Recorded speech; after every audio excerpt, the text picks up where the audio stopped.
Hello guys, मेरा नाम है उत्कर्ष और आज की इस वीडियो में मैं आपको पढ़ाने वाला हूँ क्लास 10 का चैप्टर नंबर 1 मैथ्स का, जो कि है रियल नंबर्स। तो सबसे पहले हम देखेंगे कि रियल नंबर्स होते क्या हैं। अब आपको बचपन से 6 या 7 स्टैंडर्ड से आपको पढ़ाया गया है कि वो नंबर्स होते क्या है ना। 6 नहीं, मतलब फर्स्ट सेकंड स्टैंडर्ड से या फिर उसके भी पहले आपको पता है नंबर्स क्या होते हैं। नंबर्स क्या होते हैं? नंबर्स अगर हम डेफिनेशन वाइज जाए तो नंबर्स एक ऐसे सिम्बॉल्स होते हैं जिनके अपने एक स्पेसिफिक वैल्यू होती है ना। The symbols that has specific value is known as numbers. तो नंबर्स के टाइप्स देखे हमने धीरे धीरे। सबसे पहला टाइप आता है नेचुरल नंबर, 1 टू इन्फिनिटी वाले सारे नंबर्स नेचुरल नंबर्स होते हैं। सेकंड आता है होल नंबर, 0 टू इन्फिनिटी सारे होल नंबर होते हैं। थर्ड आता है हमारा इंटीजर, हम कह सकते हैं उसे set of negative zero and negative number, zero and positive numbers. नहीं तो हम उसे कह सकते हैं set of whole number and negative number is known as integers. फिर हम आते हैं रैशनल नंबर्स के ऊपर। अब रैशनल नंबर्स की टोटल 3 डेफिनेशन होते हैं। हमको सिर्फ 2 डेफिनेशन पता थी 8 स्टैंडर्ड तक, 8 स्टैंडर्ड तक, 8 9 स्टैंडर्ड तक सिर्फ 2 ही डेफिनेशन पता थी, पर इसकी 3 डेफिनेशन है। ओके, सो 2 डेफिनेशन ऐसे है, 3 डेफिनेशन ऐसे है। सबसे पहला डेफिनेशन है कि ऐसे नंबर्स जो p बाई क्यू फॉर्म में रिप्रेजेंट होते हैं, जिसमें q जो है 0 के बराबर नहीं होता है। q एक नॉन ज़ीरो होता है ना। q एक नॉन ज़ीरो होता है, वैसे नंबर्स को हम कहते हैं रैशनल नंबर्स। सेकेंड डेफिनेशन ये है कि ऐसे नंबर जिनका डेसिमल एक्सपांशन नॉन टर्मिनेटिंग हो या फिर नॉन टर्मिनेटिंग रिकरिंग हो, ऐसे नंबर्स को हम कहते हैं रैशनल नंबर्स। और एक डेफिनेशन होती है कि जब हम किसी भी जब हम किसी भी नंबर का क्यूब रूट ले या फिर स्क्वायर रूट ले, अगर वो नंबर परफेक्ट स्क्वायर आया या परफेक्ट क्यूब नंबर आया, मतलब परफेक्ट स्क्वायर नंबर और परफेक्ट क्यूब नंबर जो होते हैं वो रैशनल नंबर्स होते हैं, है ना। और जो नॉन परफेक्ट होते हैं वो इरैशनल होते हैं। ओके, तो इरैशनल का भी सेम डेफिनेशन है, जस्ट वाइस वर्सा है। p बाई क्यू फॉर्म नहीं रिप्रेजेंट कर सकते हैं इरैशनल में, है ना, जिसमें q है नॉन ज़ीरो, है ना। ऐसे नंबर्स को हम इरैशनल नंबर्स कहते हैं। सेकंड डेफिनेशन है ऐसे नंबर्स जिनका decimal expansion non terminating non recurring हो, तो वैसे नंबर्स को हम इरैशनल नंबर्स कहते हैं। ऐसे नंबर जो नॉन परफेक्ट स्क्वायर या नॉन परफेक्ट क्यूब के क्यूब रूट हो, वैसे नंबर्स को हम इरैशनल नंबर्स कहते हैं। जैसे एग्जांपल लीजिए, √2, √3, √4 एक रैशनल नंबर होगा क्योंकि √4 2 होता है। √5 ले लीजिए, √6, √7, √8, ओके, √8 ले लीजिएगा, √10 ले लीजिएगा, √11, √12, √13, √14, √15, √17, √18, √19, √20, ऐसे बहुत सारे हैं। आप बहुत सारे एग्जाम्पल ले सकते हैं। तो ये थे टाइप्स ऑफ नंबर्स हमने अभी तक जो पढ़े हैं। और हाँ, रियल नंबर्स होते क्या? रियल नंबर्स ऐसे नंबर्स होते हैं, real numbers is a set of rational and irrational number. ऐसे नंबर्स जिसके अंदर रैशनल और इरैशनल नंबर दोनों आ सकता है ना। तो वैसे नंबर्स को हम रियल नंबर्स कहते हैं। अब यही था सबसे, मतलब इंट्रोडक्शन। आपका चैप्टर जो है, सबसे पहले आपको इंट्रोडक्शन किया जाता है कि जो हमने प्रीवियस पार्ट में पढ़ा था, प्रीवियस स्टैंडर्ड में जो पढ़ा था, वो रिवीजन होता है। फिर आता है मेन टॉपिक। सबसे पहला टॉपिक है हमारे पास फंडामेंटल थ्योरम ऑफ अरिथमेटिक। अब देखना, इसमें इस चैप्टर में टोटल 4 टॉपिक्स हैं। फंडामेंटल अरिथमेटिक, देन आता है आपका HCF LCM आता है, फिर आता है आपका HCF LCM का फॉर्मूला आता है। वो एक, मतलब एक वो टॉपिक नहीं होगा, पर हाँ डिस्कशन करने के लिए एक होता है। फोर्थ होगा आपका लास्ट, जो है आपका रैशनल नंबर्स को प्रूफ कैसे करना है, वो वाला टॉपिक। तो हमारे एक टॉपिक को देखेंगे शॉर्ट में तो नहीं, लॉन्ग में देखेंगे, क्योंकि मैंने शॉर्ट में जो है लॉन्ग चीज़ों को एक शॉर्ट फॉर्म में लिखा है, लॉन्ग चीज़ों को शॉर्ट फॉर्म में लिखा है। सबसे पहले टॉपिक है फंडामेंटल थ्योरम ऑफ अरिथमेटिक, है ना। अभी इस टॉपिक के अंदर ही दिया गया है कि एक थ्योरम है, यानी इसके अंदर एक स्टेटमेंट ऑब्वियसली होगा। अब आपकी बुक में अगर आप देखो ध्यान से तो यहाँ पर दो स्टेटमेंट होंगे।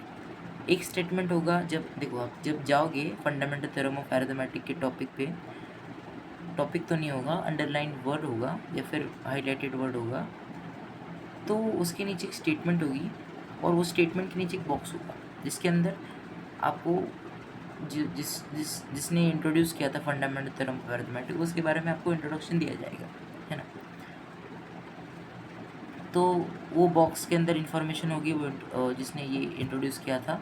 फिर उसके नीचे जब आप आओगे तब आपको सेकंड स्टेटमेंट में देखूँगा मिलेगी। फर्स्ट स्टेटमेंट जो है वो फंडामेंटल थ्योरम की है, मतलब दोनों स्टेटमेंट फंडामेंटल थ्योरम के हैं, जस्ट ऊपर नीचे लिखे। तो मैंने इसमें क्या किया है, दोनों स्टेटमेंट्स को कंबाइन करके एक शॉर्ट फॉर्म में बनाया है। अब कैसे बनाया है, लेट्स सी। तो सबसे पहले मैं स्टेटमेंट पढ़ूंगा, फिर आपको हिंदी में उसका ट्रांसलेशन और उसको समझा के बताता हूँ। सबसे पहला है स्टेटमेंट है जो हमारा, every composite number can be expressed या फिर factorised in the bracket as a product of primes and factorisation is unique apart from the order in which prime factors occurs.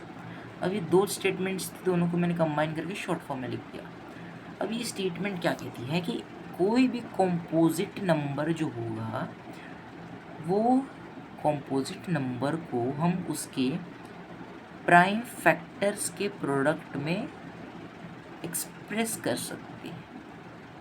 यानी कि अगर मैं एग्जाम्पल लूँ 54, मैंने जैसे कि एग्जाम्पल लिया, प्राइम फैक्टर्स क्या होते हैं, है ना। प्राइम फैक्टर्स यानी ऐसे फैक्टर्स जो किसी और की टेबल में ना आए, है ना। अब हम एग्जाम्पल ले लेते हैं, सबसे पहले हम ये ऑफ कर देते हैं। अब यहाँ पर देखो तो 54 एक कंपोजिट नंबर है, एग्जाम्पल है ना। 54 को जब आप प्राइम फैक्टराइजेशन कैसे करते हैं, प्राइम फैक्टराइजेशन इजी होता है। प्राइम फैक्टराइजेशन कैसे करते हैं, एक स्ट्रेट लाइन खींचते हैं, एक ऐसा करते हैं, लैडर मेथड से करते हैं ना। बहुत सारे मेथड्स होते हैं, आपने पढ़े होंगे बहुत सारे मेथड्स। सबसे पहला होता है लैडर मेथड, दूसरा होता है आपका ट्री मेथड, तीसरा होता है लॉन्ग डिवीजन। लॉन्ग डिवीजन आपने पढ़ा होगा, पर इसमें इतना अगर टाइम लगाना हो तो आप कर सकते हो, मतलब वो लॉन्ग टाइम, बहुत लंबा टाइम लेता है करने में। ये दो मेथड आपने सीखे होंगे, ट्री या लैडर, और कॉमन मेथड तो लैडर ही होता है। तो ये लैडर मेथड से हम जाते हैं। 54 इधर लिखते हैं हम, 54 जो है वो हम इधर लिखते हैं, एक मिनट मैं इसको डिलीट कर देता हूँ, इसको हम जूम कर देते हैं। ओके, अब हम लिखा देते हैं। ओके, सपोज़ ये है 54 लिखते हैं, 2 फिर वो करते हैं 2, यहाँ पर 7 आएगा, फिर 3 करते हैं, 3 9 आएगा, 3 3 आएगा, फिर 3 1 आएगा। तो ये हम करते थे। ओके, सो यही बताया है इधर कि किसी भी कॉम्पोजिट नंबर को हम उसके प्राइम फैक्टर्स के प्रोडक्ट में एक्सप्रेस या फैक्टराइज कर सकते। दोनों का मतलब एक ही होता है, एक्सप्रेस और फैक्टराइज दोनों का मतलब एक होता है। हम उसके प्राइम फैक्टर्स के प्रोडक्ट्स के तरह हम उसे रिप्रेजेंट या एक्सप्रेस कर सकते हैं। और हमेशा याद रखना, जो भी ये फैक्टराइजेशन उस कंपोजिट नंबर की होगी, जो भी कंपोजिट नंबर की फैक्टराइजेशन होगी, प्राइम फैक्टराइजेशन, वो जो प्राइम फैक्टराइजेशन होगी वो यूनिक होगी। यूनिक इन द सेंस जो होगी वो सिर्फ इकलौती ही होगी और उसी नंबर की ही होगी। यानी सपोज़ मैंने कहा कि 54 जो है उसका प्राइम फैक्टराइजेशन ये है 2 3, है ना, 2 इंटू 3 इंटू 3 इंटू 3। अब हम इसको ऐसे भी लिख सकते हैं कि भैया 2 ये इंटू 3 3, ऐसे लिख सकते हैं एक्सपोनेंशियल फॉर्म में, उसमें कोई ये नहीं है, दिक्कत नहीं है ना, ये ईजियर होता है। तो हम कहते हैं कि 54 का अगर हम प्राइम फैक्टराइजेशन करें तो वो आता है 2⁻1 इंटू 3⁻3 आता है, बराबर। तो अगर हम 2⁻1 इंटू 3⁻3 करें तो हमें 54 मिलता है, और 54 के प्राइम फैक्टर्स तो ये है, बराबर। प्राइम फैक्टराइजेशन ये, यानी ये जो है ये इसी नंबर के लिए बना है। 1 मिनट, सॉरी, ये जो है ये इसी नंबर के लिए बना है। मिनट, तो ये जो प्राइम फैक्टराइजेशन है वो इसी नंबर के लिए बना है, और ये जो नंबर है वो इसी प्राइम फैक्टराइजेशन के लिए बना है। समझ रहे हैं आप, दोनों इंटरलिंक्ड है। अगर आप इसको मल्टीप्लाई करें तो आपको ये मिलेगा, इसको प्राइम फैक्टराइजेशन करें तो ये मिलेगा। यानी ये जो है एक, ये प्राइम फैक्टराइजेशन यूनिक है। क्या है? यूनिक है। तो यही बता रहा है स्टेटमेंट में कि फैक्टराइजेशन किसी भी कंपोजिट नंबर का या फिर एवरी को, किसी भी, यानी किसी भी एवरी लेते हैं, किसी भी कंपोजिट नंबर को अगर हम उसके प्राइम फैक्टर में, है ना, प्राइम फैक्टर के प्रोडक्ट के रूप में अगर हम उसे एक्सप्रेस करें या फैक्टराइज्ड करें, है ना, और वो जो फैक्टराइजेशन होगी उस नंबर, कंपोजिट नंबर की, वो यूनिक होगी। यूनिक इन द सेंस वो उसी के लिए बनी होगी, उसी नंबर के लिए बनी होगी। 55 के लिए बनी होगी? नहीं बनी होगी। 55 में क्या आएगा? 5 इंटू 11 आएगा, 5 इंटू 11 आएगा। क्या ये और ये सेम है? नहीं है। यानी वो इसी नंबर के लिए बनी है ना, इसी नंबर के लिए बनी है। और apart from the order in which prime factors occurs, अगर मैंने 54 मिनट, अगर मैंने 54 को 3 इंटू 2 इंटू 3 इंटू 3 लिखा तो कोई दिक्कत? क्योंकि मल्टीप्लिकेशन हमेशा क्या होता है, आपने पढ़ा होगा, मल्टीप्लिकेशन जो होता है वो हमेशा कम्यूटेटिव होता है, बराबर, कम्यूटेटिव प्रॉपर्टी को दर्शाता है। तो अगर मैं इसको कैसे भी मल्टीप्लाई करूँ, आंसर तो 54 ही आना है। यानी इससे फ़र्क नहीं पड़ता कि चाहे प्राइम फैक्टर्स कैसे भी हो, असेंडिंग में हो, डिसेंडिंग में हो, या कैसे भी हो, उससे फ़र्क नहीं पड़ता, बस प्राइम फैक्टर्स का प्रोडक्ट होना चाहिए, है ना, और वो प्रोडक्ट उस पर्टिकुलर नंबर का ही, पर्टिकुलर कॉम्पोजिट नंबर का ही होना चाहिए। ओके, तो यही था fundamental theorem of arithmetic. Easy था। एग्जाम्पल बहुत सारे होते हैं, कॉम्पोजिट नंबर्स बहुत प्रकार के होते हैं ना। 54 हो गया, क्या 1 कॉम्पोजिट नंबर है? नहीं, 1 कॉम्पोजिट नंबर नहीं है। 1 प्राइम नंबर भी नहीं होता है और 1 कॉम्पोजिट नंबर भी नहीं होता है। ओके, सो ये था फंडामेंटल थ्योरम ऑफ अरिथमेटिक। अब हम आते हैं नेक्स्ट टॉपिक के ऊपर, जो कि है HCF एंड LCM।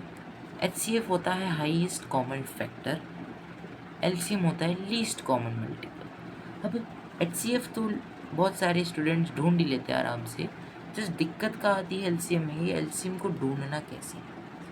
अब मैं आपको एक ऐसी ट्रिक बताता हूँ, ट्रिक तो नहीं कहूँगा पर सिंपली लॉजिकली चीज़ है। ट्रिक तो नहीं होती है, मैथमेटिक्स में कोई चीज़ ट्रिक नहीं होती है, वो लॉजिक से बनता है। सो लेट्स सी, मैं एक कोना ले लेता हूँ और आपको बताता हूँ, फिर हम एग्जाम्पल की तरफ आते हैं। सपोज़ मैंने यहाँ पर बनाते हैं, सपोज़ हम कहें कि, अब देखो, हम सबसे पहले मैं एक काम करता हूँ, कलर चेंज कर देता हूँ। उसको ग्रीन है, इसको हम पिंक नहीं करेंगे, बैक कर देते हैं, इसको हम रेड करेंगे। HCF जो होता है, क्या है HCF? Highest common factor. अब वर्ड में तो हाईएस्ट लिखा है, पर क्या सच में हाईएस्ट?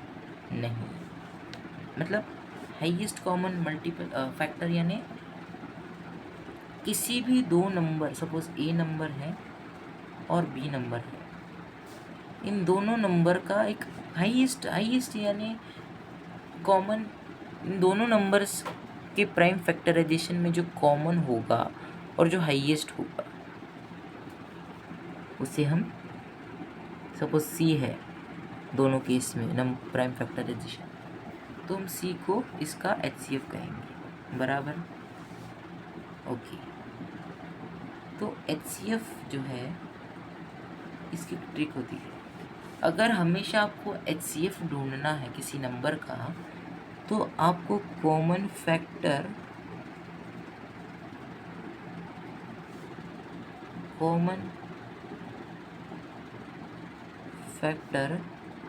प्लस उसकी लीस्ट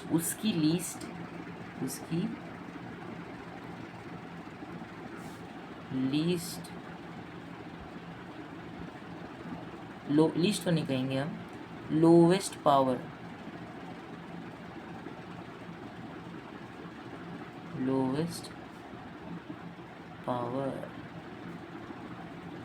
समझे? यानी HCF आपको ढूंढना है तो आपको कॉमन ढूंढना पड़ेगा, कॉमन एक फैक्टर ढूंढना पड़ेगा दो नंबर के बीच में। और अगर आपने उस कॉमन को ढूंढ भी लिया तो किसकी पावर सबसे कम है तो उसी नंबर को उठा के पटक देना है HCF, समझ गए? चाहे मैं कहूँ कि अगर HCF सपोज एक नंबर है A है और B है ना, दोनों में कॉमन आया 2, एक देखो इसका प्राइम फैक्टराइजेशन सपोज आया 2², इसका आया 2³। अब सबसे ज़्यादा लीस्ट किसकी पावर है? इसकी पावर है, तो इसको HCF में जाके पटक देना, जो कि आ जाएगा इसका HCF 4 आ जाएगा बराबर। अब हम HCF तो अब देखो ये एक नंबर का हो गया, दो नंबर का, किसी दो का नंबर का भी सिंपल है, कितने भी नंबर आने दो, जस्ट लीस्ट पावर देखनी है, कॉमन और लीस्ट। ओके, अब हम आते हैं इसके ऊपर। ओके, सपोज A और B वापस से नंबर ले ले, दोनों में है 2 1 3 2, ये A का है, B का यहाँ लिख देते हैं, B का है 2 2 इंटू 3 1, ये 3 2 है। अब देखना ये A का प्राइम फैक्टराइजेशन और ये B का, A के प्राइम फैक्टराइजेशन में देखो और B के प्राइम फैक्टराइजेशन में दो कॉमन है, पर लीस्ट कौन सा है? लीस्ट पावर, लोवेस्ट पावर किसकी है? 2:1 की है, तो 2:1 को पटक दो इधर, 2:1 2 ही होता है। फिर अगर हम आए 3 को देखिए तो 3 भी कॉमन है दोनों इसमें, तो लोवेस्ट पावर देखो किसकी लोवेस्ट पावर है? B वाले के 3 की लोवेस्ट पावर है, जो कि 3:1 इंटू 3 कर दो, आंसर जो भी आएगा वो आपका बन जाएगा HCF। ओके, तो ये थी ट्रिक की कॉमन फैक्टर देखो प्राइम फैक्टराइजेशन में किसी दो नंबर के, और सबसे ज़्यादा जिसकी लोवेस्ट पावर होगी उसकी लोवेस्ट पावर देखो, और जिसकी लोवेस्ट पावर होगी उसको उठा के पटक दो HCF, आपका आंसर HCF आ जाएगा। ये था HCF का। अब LCM का कैसे होता है? अब देखना HCF का कैसे है, HCF हाईएस्ट लिखा है, हाईएस्ट का सिर्फ उसके इसमें लोवेस्ट कर दो, हाईएस्ट जैसे याद आए मन में तो लोवेस्ट याद आना चाहिए कि हाईएस्ट बोला है तो उसका ऑपोजिट लोवेस्ट, यानी लोवेस्ट पावर देखनी है, लोवेस्ट नंबर मत देखनी है, पावर देखना है। ये था HCF का। अब हम आते हैं LCM में। अब हम कलर लेते हैं दूसरा, इस बार कलर कौन सा ले? इस बार हम कलर लेते, चलो ब्लू लेते कलर, इतना डन। सो अब हम आते हैं LCM के ऊपर।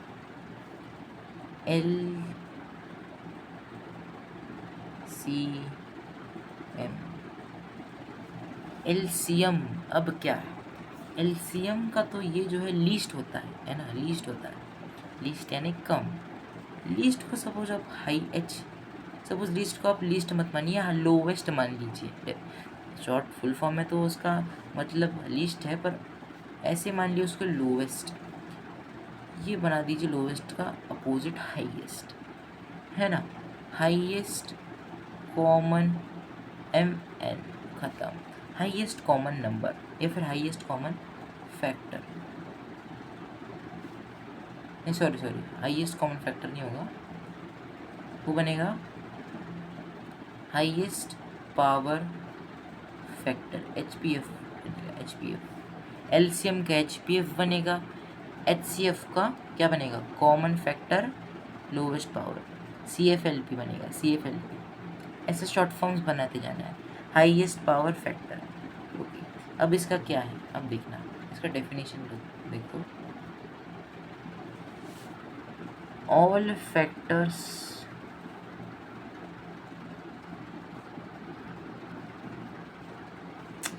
इतना ना, एक minute, LCM, okay, common factor, all common factor, अरे यार ये होता क्यों नहीं, all common factor with highest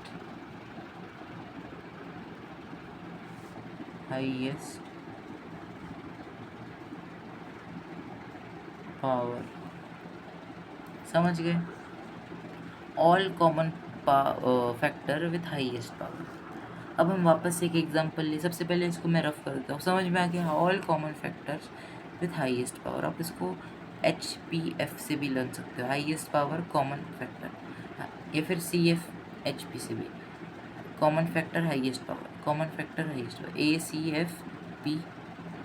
ACFHP, all common factor with highest power. अब मैं इसको डिलीट करता हूँ, कुछ एग्जांपल से आपको समझेगा। अब हम आते हैं एक एग्जांपल के ऊपर, सपोज करो A और B, वापस A और B लेते हैं, A और B दो नंबर्स हैं, उनके प्राइम फैक्टराइजेशन, A का प्राइम फैक्टराइजेशन हम ले लेते हैं, सपोज करिए 2 ये इंटू 3 1 इंटू 4 2, 4 2 तो नहीं आएगा, 4 एक प्राइम नंबर है, नहीं है, 4 नहीं आएगा, 2 2 आ सकता है ना, 2 2 तो नहीं आएगा क्योंकि एक बार हो गया है। चलिए 5 ले लेते हैं, 5 3 ले लेते हैं, ओके। फिर हम आते हैं बी के ऊपर आते हैं, बी का क्या होगा, बी का सपोज ले लीजिए 2 1 इंटू 3 3 इंटू 5 2 ले लेते हैं। चलिए अब क्या था डेफिनेशन, क्या था एलसीएम का, एलसीएम क्या होता है अपना, a all common factor with highest power, F है, आई एफ है, आई मत समझ लेना इसको, एफ है। अरे ये 4 क्यों बन रहा है, इसको रफ कर दो, ये ले लेता हूँ, एच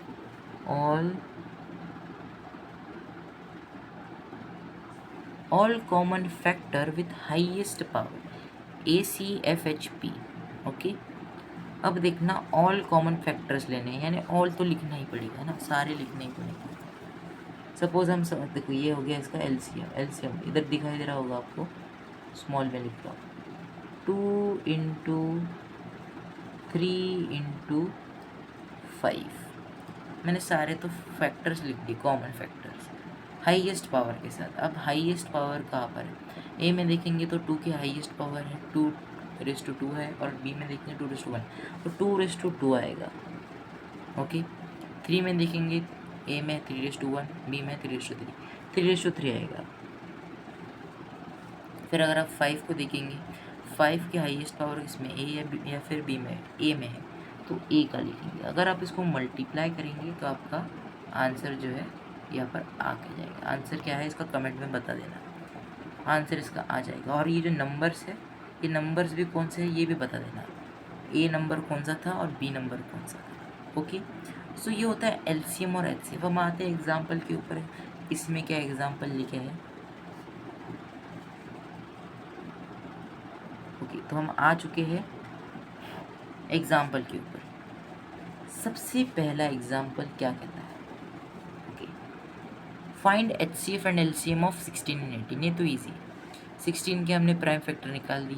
अब प्राइम फैक्टर जो है आपको लैडर मेथड से सबसे पहले निकालना होगा, नीचे फिर उसका क्या कहते हैं प्रोडक्ट ये करना होगा आपको, उसको अरेंज करना होगा, है ना। असेंडिंग में करो या ना करो, वैसे तो करो, सिस्टमेटिक वे से करना पड़ेगा आपको। ओके, तो करना होगा। बाद में फिर आपको उसका HCF और LCM निकालने को बोले तो निकाल लेना। अब यहाँ पर देखो हमने डायरेक्ट किया है 16 का, हमने सबसे पहले निकाला है प्राइम फैक्टर जो कि है 2/4 यानी 2 × 2 × 2 × 2 2/4। 18 का किया हमने 2 × 3 × 3 जो कि है 2 × 3/2। ओके, अब HCF का क्या था, HCF का क्या था, हाईएस्ट HCF हाईएस्ट, तो लोवेस्ट पावर लगेगी, common factor with lowest power, CFLP इसे तैयार रखना, CFLP और ACFHP CFLP इतना याद रखना। HCF CFLP common factor with lowest power, common factor देखो कौन सा है, 2 और 2 है। ओके, 2 और 2 है बराबर। अब लोवेस्ट पावर किस में है, 16 में है या 18 में, 16 में देखो तो 2/4 है ना, हाईएस्ट हो गई। 18 में देखेंगे 2/1 है, 2 के ऊपर कुछ नहीं है यानी 2/1 है, तो 2/1 लेस है यानी कम पावर है, तो उसका आंसर HCF में 2 ही आएगा। ओके, अब हम आते हैं LCM निकालने। LCM में क्या था, ACF है ना, ACFHP था, all common factors with highest power, यानी इसमें सारे फैक्टर्स लेने जितने भी आपके इंक्लूडेड हैं। अब 16 में अब बोलो कि ऑल कॉमन फैक्टर बोले थे ना, ऑल कॉमन फैक्टर, अब यहाँ पर कॉमन नहीं है, सब लेना है आपको, सब लेना है। ओके, कॉमन तो है पर हाईएस्ट पावर के साथ लेना है। ओके, कॉमन तो नहीं है, देखो कॉमन तो ये देखो कॉमन होंगे कभी कभी या फिर कॉमन नहीं होंगे, जिसमें कॉमन नहीं होंगे आपको मतलब सभी लेना है, ऑल फैक्टर्स लेना है आपको। एक काम कीजिए, कॉमन हटा दीजिए, कॉमन जो है हटा दीजिए। कॉमन इसलिए यूज़ कर रहे हैं क्योंकि कुछ कुछ देखो हर एक मोस्टली तो कॉमन होता है ना, कॉमन होता है दोनों में, है ना, तब हमने जनरली यूज़ किया उसे, है ना। अगर कॉमन नहीं हो तो सभी यूज़ कर रहे हैं। 16 18 में देखिए कॉमन, देखो 16 का क्या है 2/4 है, 18 का क्या है 2 × 3/2 है। अब देखना 16 और 18 में कॉमन क्या है, 2 है, हाईएस्ट पावर याद रखो, हाईएस्ट पावर क्या है 4 है, 16 क्या है, तो 2/4 इंटू 3 डाल देना है, 3 की पावर तो हाईएस्ट पे 3 तो हमारे पास एक ही है, तो 3 की डाल दो, 3/2 डाल दो, तो उसका आंसर आएगा 144। सो HCF था 2 और LCM था 144। वैसे एग्जाम्पल है 99 और 3 का एग्जाम्पल, ईजी एग्जाम्पल है। 9 का जो होता है वो होता है 3 का स्क्वायर होता है 9 बराबर, 36 जो होता है 9 और 36 सॉरी 9 और 36, यहाँ पर 36 डाल देना एक बार,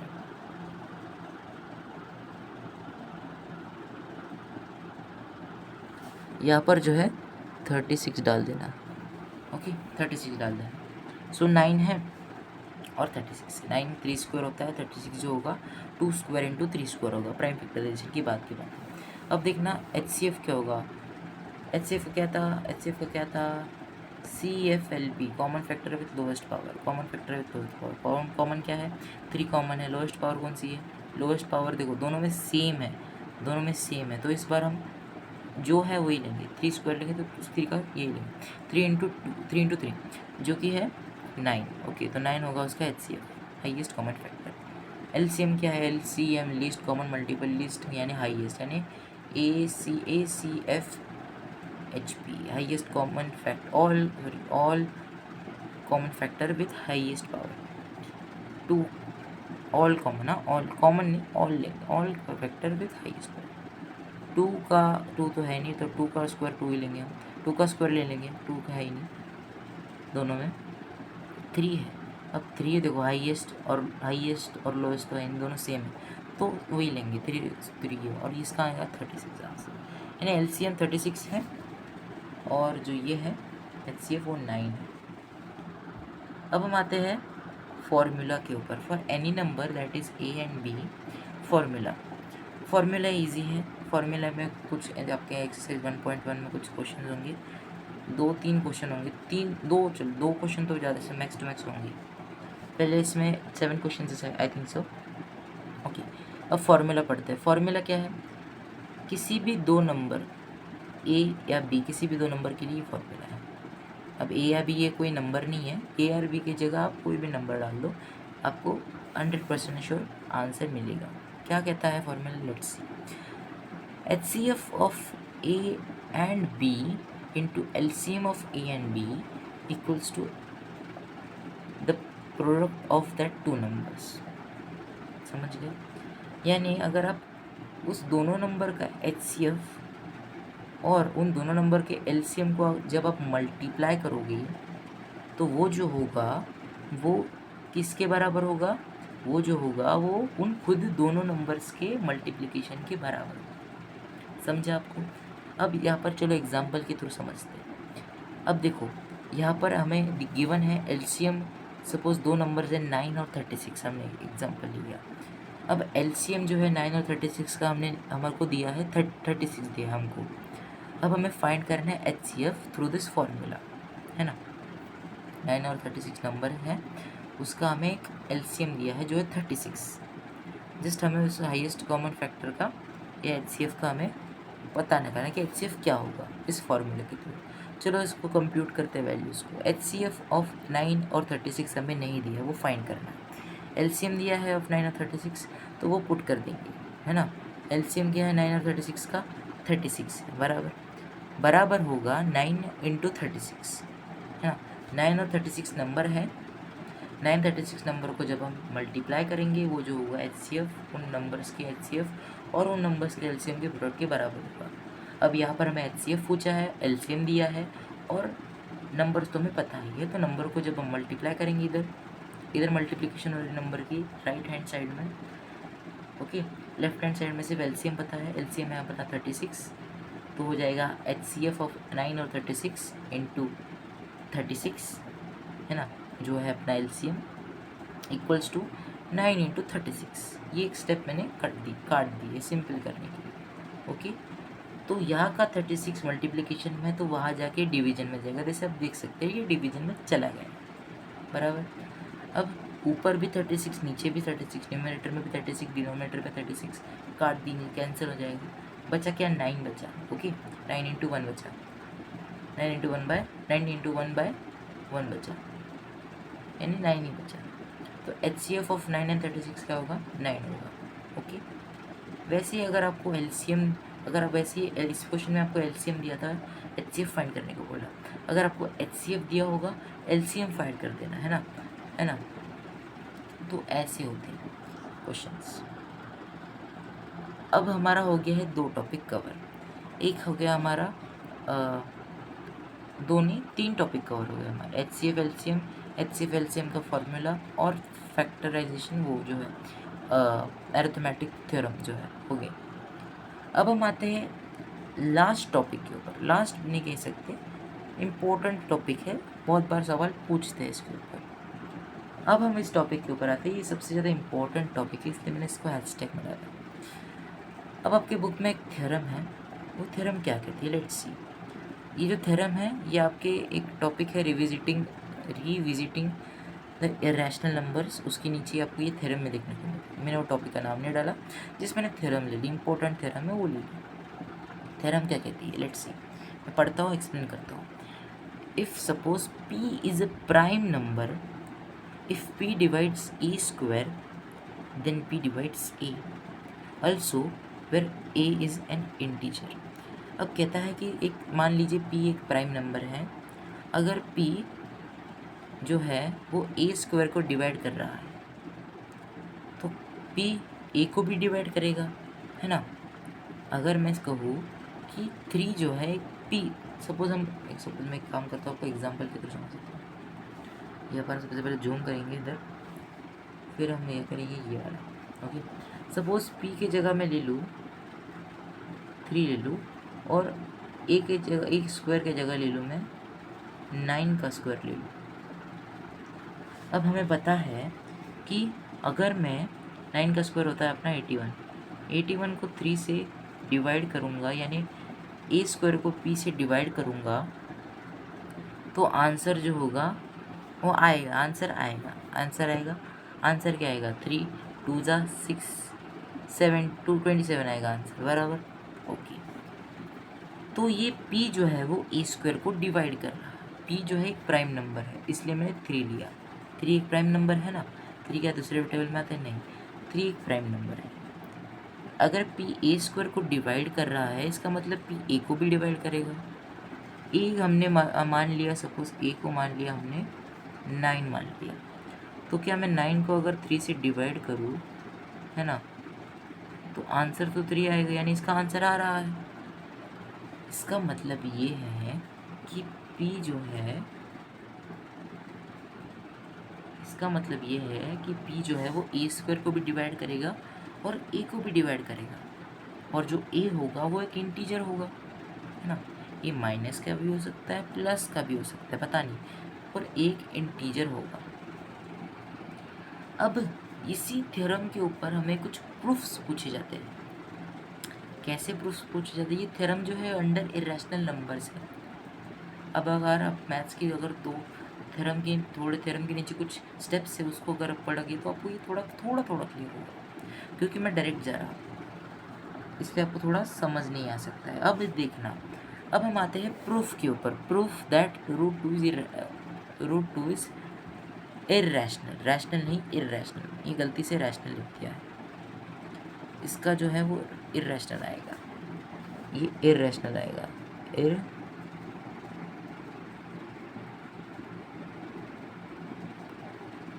इर्रेशनल आएगा, इर्रेशनल आएगा, ओके, ये इर्रेशनल आएगा। Proof that root two is irrational, हमें पता है लॉजिक, हमें पता है, हमें पढ़ाया गया है कि रूट टू एक इर्रेशनल नंबर है ना, पर उसे प्रूफ कैसे करें कि ये रैशनल नंबर है। अब प्रूफ कैसे करें, लेट्स सी। अब देखना, ये जो है ये खेल है एजम्पशन और कॉन्ट्राडिक्शन का खेल है, एजम्पशन और कॉन्ट्राडिक्शन का खेल है। अब देखना, ध्यान से देखना, स्टेप्स बहुत इंपॉर्टेंट है हर एक क्वेश्चन का।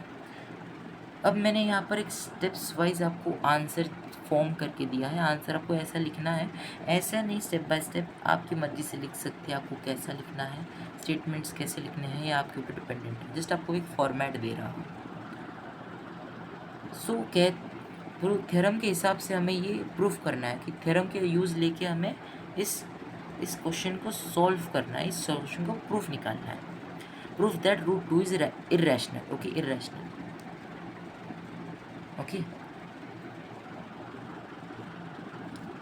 अब हम आते हैं सबसे पहले एजम्पशन के ऊपर। इस क्वेश्चंस में हमें, ऐसे क्वेश्चंस में हमें चीज़ों को एज्यूम करना पड़ता है, और एज्यूम करने के बाद वो एजम्पशन का जो है, एज्यूम देखो, मैंने सपोज मैंने इस मार्कर को एक फटाके की तरह एज्यूम किया, तो मुझे उससे मतलब ये प्रूफ करना है कि भैया ये फटाका ही है।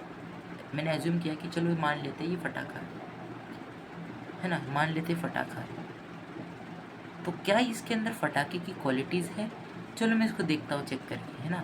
तो वैसे ही आपको देखो, एग्जांपल था, वैसे ही आपको रूट टू को चेक करना है एज्यूम करके कि ये रैशनल बनेगा या ना बनेगा। अगर ये रैशनल बना तो ठीक है, इरैशनल बना तो आपको लास्ट में लिख देना है कि जो हमारी एजम्पशन थी, this contradiction is because of our wrong assumption. Contradiction यानी जो कंक्लूजन बन रहा है, जो तात्पर्य बन रहा है इस चीज़ का, ये जो है ये कॉन्ट्राडिक्शन हो रहा है। कॉन्ट्राडिक्शन यानी किसी चीज़ को गलत प्रूफ करना, है ना, या फिर किसी कोई चीज़ गलत आ जाए, गलत इसका कंक्लूजन हो जाए, कॉन्ट्राडिक्शन उसे कहते हैं।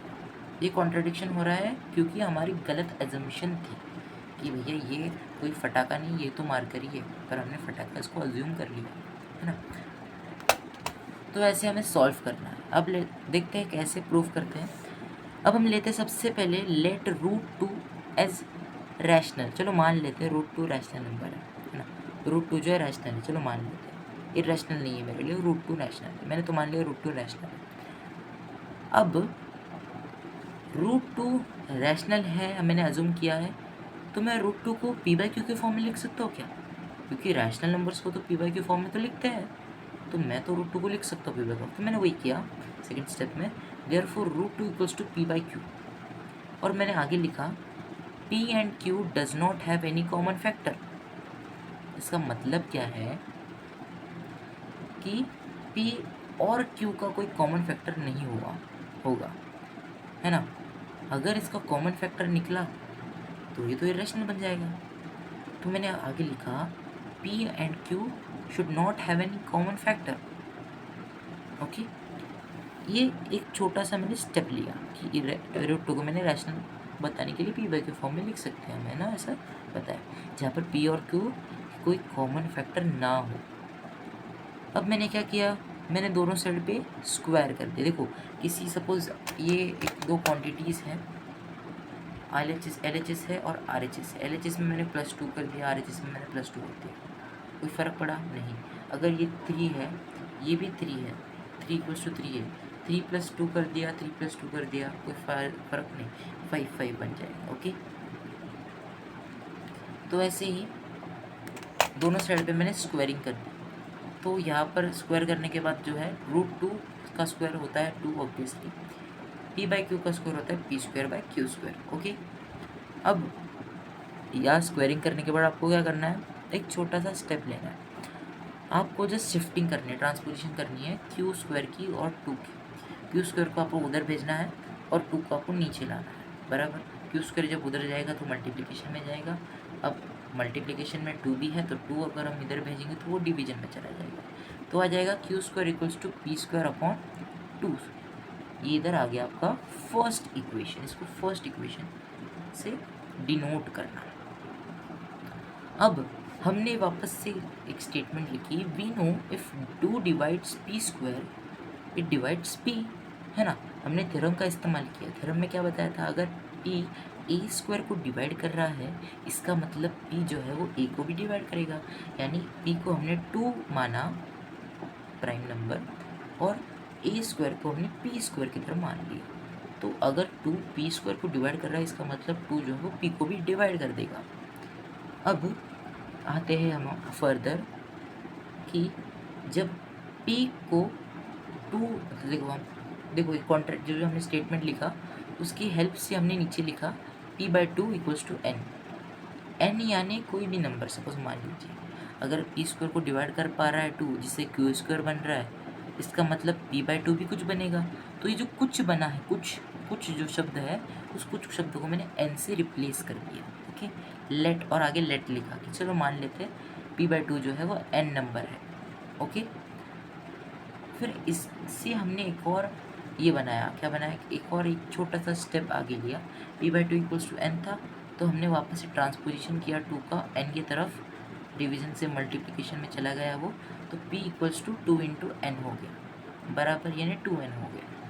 तो ये हमने एक बक्से में उतार दिया। अब ये जो मैं बोल रहा हूँ ये हमेशा याद रखो, क्योंकि ये स्टेप्स बहुत इंपॉर्टेंट है।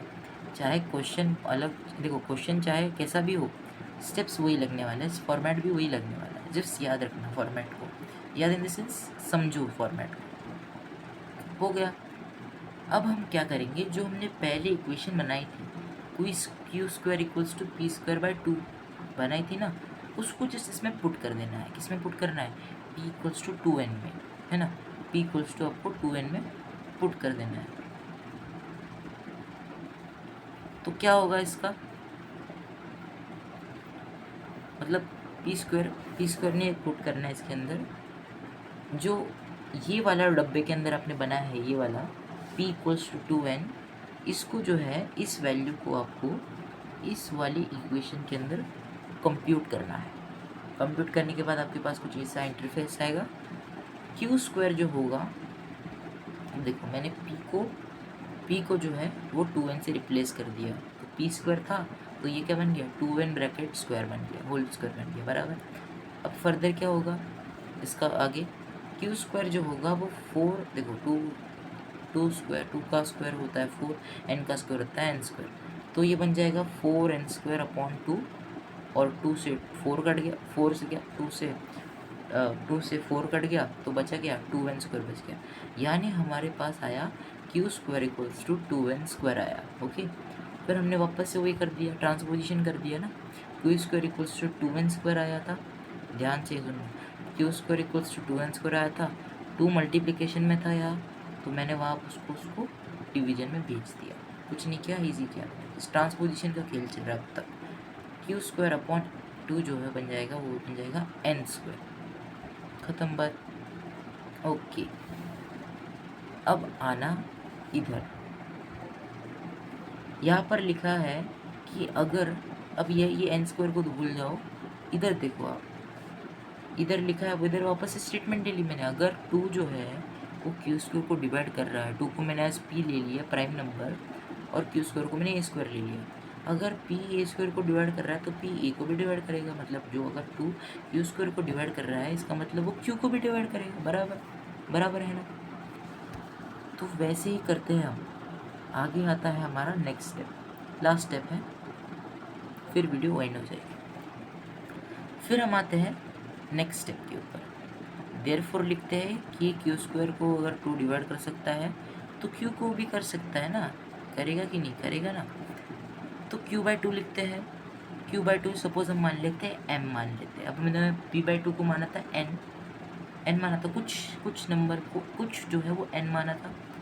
तो वैसे ही मैं क्यू बाई 2 का एक नंबर मान लेता हूँ, एम मान लेते, चलो एम मान लेते हैं। तो क्यू बाई 2 होता है एम, लेट हाँ आगे लेट लिखते हैं, इम्पोर्टेंट, बहुत ज़्यादा इंपॉर्टेंट है। फिर मैंने वही ट्रांसपोजिशन किया, मतलब सेम चल रहा है, ट्रांसपोजिशन किया तो हमने लिखा q इक्वल्स टू 2m लिखा, q इक्वल्स टू 2m। फिर क्या हुआ, तो q इक्वल्स टू 2m आया, बराबर लेट किया हमने m को। अब लास्ट स्टेप आती है नाउ p बाई क्यू। हमने p को क्या लिखा था, p को याद करो, p को याद करो। तो p को हमने एक डब्बे के अंदर लिखा था 2n लिखा था, 2n लिखा था कि नहीं लिखा था। वैसे ही अगर हम यहाँ देखें तो हमने q को लिखा था 2m की तरह, तो हम p बाई क्यू को लिख सकते हैं। तो हमने यहाँ पर क्या किया था, सबसे स्टार्टिंग में स्टेप में हमने लिखा था कि √2 जो होगा वो p बाई क्यू के इक्वल होगा। बराबर कब होगा, जब उसके कोई फैक्टर्स, कॉमन फैक्टर्स नहीं होंगे, तब वो इक्वल होगा। पर यहाँ पर क्या हुआ, यहाँ पर तो भैया p बाई क्यू हमने जैसे किया तो p का वैल्यू हमने निकाला था 2n, q का वैल्यू हमने निकाला था 2m, 2n अपॉन 2m। अब ये 2 तो कॉमन हो गए, यानी इसके कॉमन फैक्टर्स है ना। कॉमन क्या है पर देखो, कॉमन 2 आया, यानी अगर मैं 2 से 2 कैंसिल करूँ तो ये कॉमन मिलेगा, ये कॉमन फैक्टर हो गया। पर हमने तो लिखा था √2 equals to p by q, तब जब होगा, तब कब होगा, √2 equals to p by q कब होगा, जब पी बाई क्यू का कोई कॉमन फैक्टर ही ना होगा। पर यहाँ पर तो कॉमन फैक्टर निकल गया, इसका मतलब √2 जो है वो रैशनल नहीं है, √2 क्या है, इर्रेशनल है। अब इसी चीज़ को एक सिंपल स्टेटमेंट में कैसे लिखे, आइए देखते हैं। लास्ट स्टेप में हमें क्या करना है, कुछ जादू ऐसा करना है कि ये जो सारा हमने प्रोसेस इतना किया उसको एक शॉर्ट फॉर्म में एक्सप्लेन करना है कि ये जो हमने जितनी भी चीज़ें की, जितना भी हमने नाटक किया भैया, जितने भी हमने मेहनत की है, इसका कोई हल नहीं है, इसलिए हम ये कर देते हैं। ऐसा कुछ तो लिखना है, कुछ तो मतलब लिखना है, इम्पोर्टेंट है। अब हम लिखते हैं इसी कॉन्ट्राडिक्शन के वजह से हम लिखते हैं। अब लिखते हैं हम यहाँ पर here we getting 2 as a common factor of p by q, here we getting 2 as a common factor of p by q. आगे आप लिख सकते हैं additional, but at starting we said that there should be no common factor of p by q if it is equal to √2। तो additional लिख सकते हो या फिर नहीं भी लिखा तो चलता है।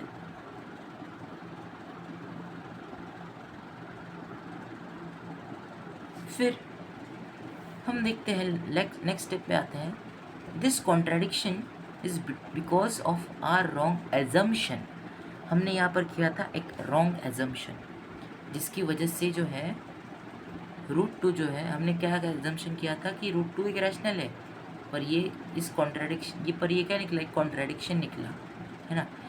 ये गलत फहमी निकली हमारी, गलत फहमी कह सकते हो, है ना, गलत फहमी निकली हमारी कि हमने एक झूठा अज़म किया कि एक √2 जो है ये रैशनल नंबर है।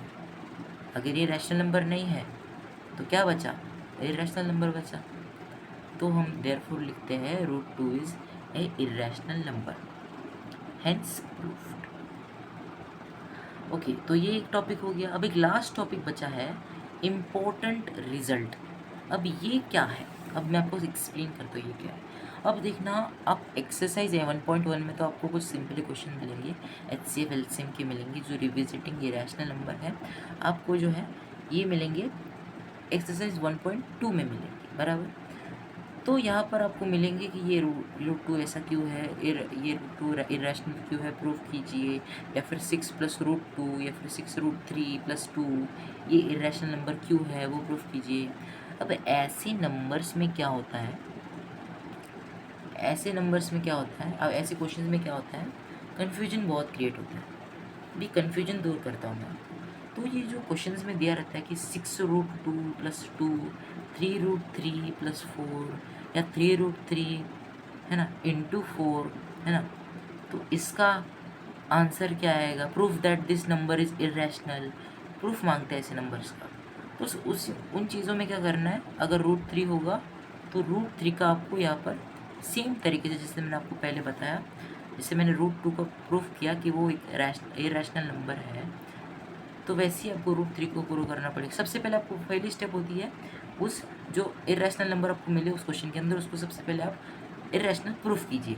प्रूफ होने के बाद अब यहाँ पर आप आ सकते हैं। अब ये प्रूफ होने के बाद जब वो प्रूफ हो जाएंगे कि वो इरेशनल है, अब आप यहाँ पर फोकस कीजिए।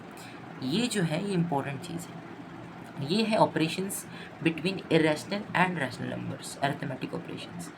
अगर मैं इरेशनल नंबर को रैशनल नंबर के साथ ऐड करता हूँ तो मुझे ऑब्वियसली और ऑलवेज इरेशनल नंबर मिलेगा। वैसे ही अगर मैं irrational number minus rational number करता हूँ तो मुझे मिलेगा एक इरेशनल नंबर, और इरेशनल नंबर को जब मैं रैशनल नंबर के साथ मल्टीप्लाई करता हूँ तब भी मुझे इरेशनल नंबर ही मिलेगा।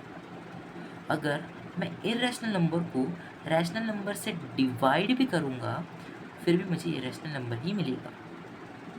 तो ये मैं क्यों कह रहा हूँ, क्योंकि जब आप उस चीज़ को प्रूफ करोगे, उस इरेशनल नंबर को प्रूफ करके आओगे लास्ट स्टेप पे, तो आपको जस्ट इतना लिखना है कि from above proof from above we have proof that root two और रूट थ्री जो भी इरेशनल नंबर है, that irrational number is, we have proved that this number is an irrational number. So if any irrational number